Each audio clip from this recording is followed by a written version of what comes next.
Bonjour à tous, bienvenue dans cette nouvelle vidéo. Aujourd'hui, petite vidéo, on va parler amortisseurs. Je voulais faire une vidéo pour vous expliquer un petit peu la gamme des combinés filetés amortisseurs Tein qui sont disponibles pour la Mazda RX-8, puisqu'on va faire un groupe buy sur la page Facebook 13 Warrior que je vous invite à rejoindre. Le groupe buy il va sûrement se faire en début d'année prochaine, donc ça vous laisse le temps de vous renseigner justement au travers de cette vidéo et puis de rejoindre la page 13 Warrior sur Facebook si vous ne l'avez pas encore fait. Donc voilà, aujourd'hui amortisseur Tein, c'est parti.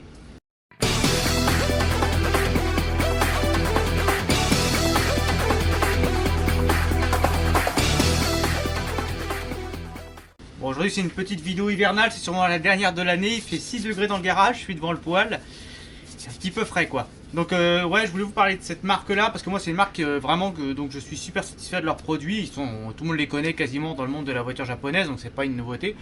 Tein c'est une marque qui existe depuis 1980 et quelques, qui a été mise au point par des anciens pilotes de rallye, c'est encore une marque aujourd'hui qui est partenaire de voitures de rallye WRC, de rallye japonais, de circuits, etc. Donc c'est vraiment une marque qui est très connue, très réputée pour la qualité de ses produits. Et surtout, c'est une des rares marques, quand on a une voiture japonaise, qui offre un panel d'amortisseurs assez vaste.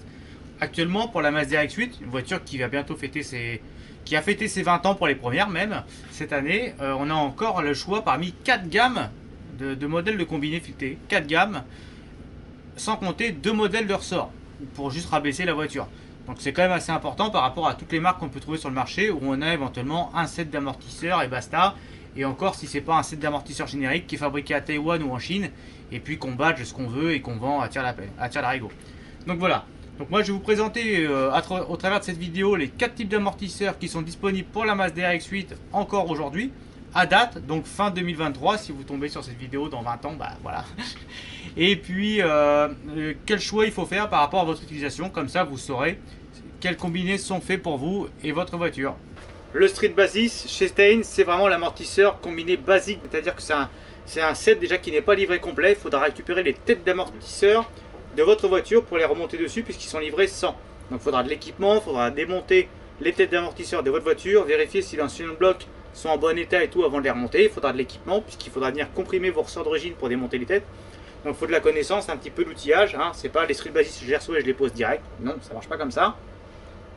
De plus, les réglages, donc ça permet de baisser et de monter la voiture. Cependant, ça se fait au détriment de la compression du ressort. C'est-à-dire que sur le Street Basis, on ne peut pas régler la hauteur indépendamment de la compression des ressorts. Donc forcément, ça va influer sur le comportement de l'auto.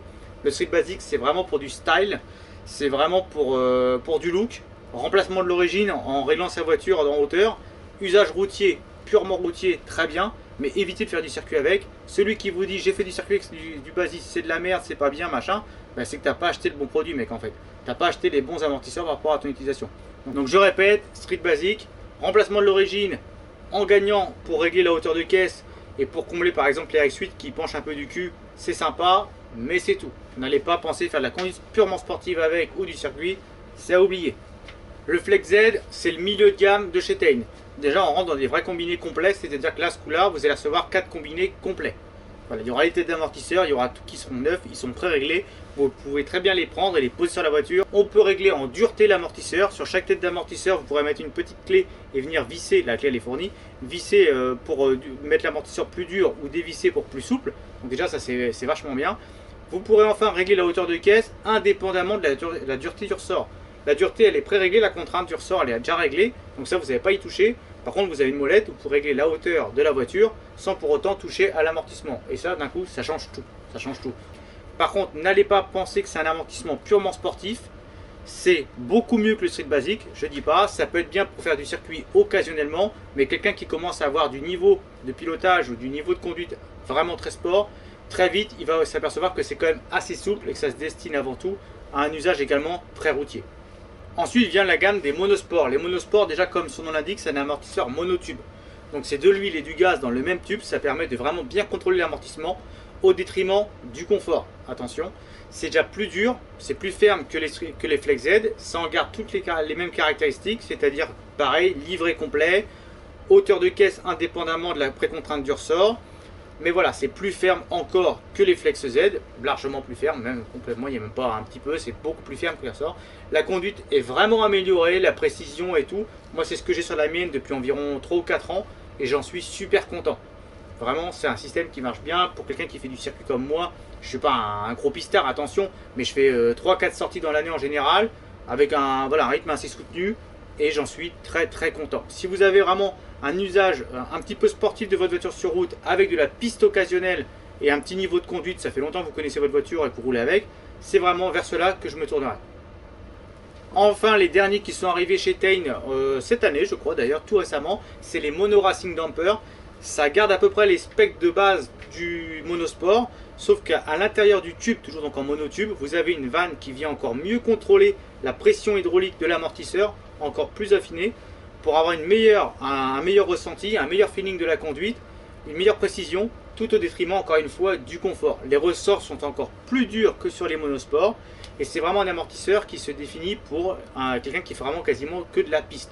Sur la route, ça fonctionne, mais vous ne pourrez pas exploiter le potentiel de l'amortisseur. Vous avez encore une plage de réglage qui est plus grande que le monosport. Vous pourrez commander, lors de la commande des Mono Racing, vous avez un deuxième set de ressorts qui est commandable pour pouvoir affiner vos réglages de ressorts, de dureté et tout. C'est vraiment très complet. Après, ça se définit vraiment pour ceux qui font de la piste pure et dure avec leur voiture. Si vous faites de la route, même un peu sportive, etc., et du circuit occasionnel, laissez tomber. Par contre, vu le prix, ça ne vaudra pas le coup. Par contre, si vous faites que de la piste avec votre voiture, ou tous les week-ends vous allez taper du track day, là, les monodampers sont pour vous. Voilà, j'espère que la vidéo sur les amortisseurs, la gamme Tein, la gamme d'amortisseurs Tein vous a plu. Donc un petit récap. Les Street Basis, c'est vraiment de l'entrée de gamme, mais c'est que pour du look. Le Flex Z, c'est un bon compromis entre look et une conduite sportive, sympa, avec une bonne plage de réglage. Le monosport, c'est pour celui qui aime bien aller rouler sur piste et avoir un très bon ressenti de conduite. Et le mono racing, c'est vraiment pour celui qui fait quasiment que de la piste. Voilà, sur la route, encore une fois, c'est vraiment claquer de l'argent pour rien. C'est le top, mais vous ne l'exploiterez pas sur la route. Sur circuit, oui, mais pas sur la route. Donc si vous faites pas de route, mono racing. Si vous faites de la route sportive et du circuit, monosport, c'est largement assez. Je vous souhaite tous de bonnes fêtes de fin d'année et n'hésitez pas à rejoindre la page Facebook 13 Burrier pour le groupe Buy en début d'année avec W Autosport. Ciao!